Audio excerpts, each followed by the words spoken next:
وای ټایپ خلک ویژنری وي او هغوی د څه څیز باره کې هم د خپل ځان نه ماسیوا د یو ډېر غټ او د لانګ ټرم ویژن لیدونکي وي او په هغوی کې د سوچ او فکر صلاحیت ډېر زیات وي او هغوی د دې خپل سوچ او د فکر معامله کې ډېر زیات امید لري.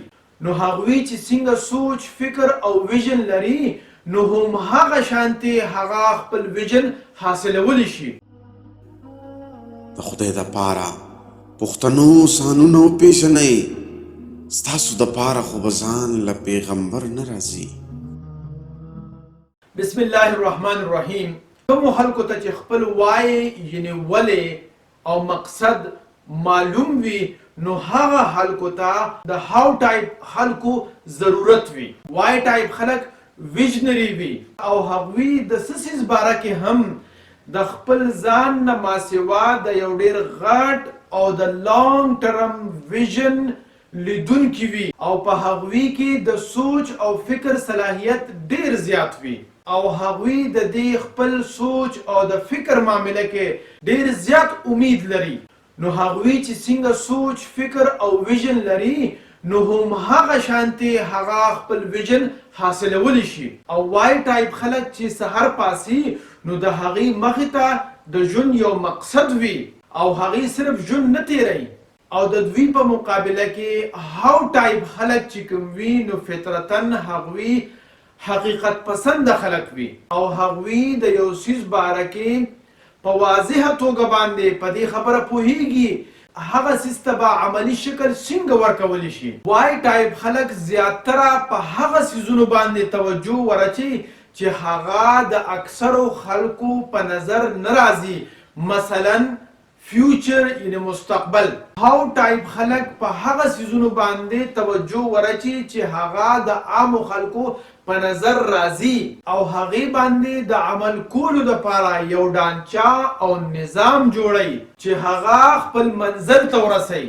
دلته خبره د موازنې او د مقابلې نه ده او نه په دې کې یو څیز ښه او بل لر دی. د خپل عقل په بنیاد باندې د مختلف زاویونه دنیا ته ګوري. د مثال په توګه باندې رایټ برادران، ډاکټر کینګ او سټیو جاب وای ټایپ خلک وو او په دوی کې یو کس هم ځان له په ځان له خپل ویژن برابر نه کړی شو او نه کولی شي.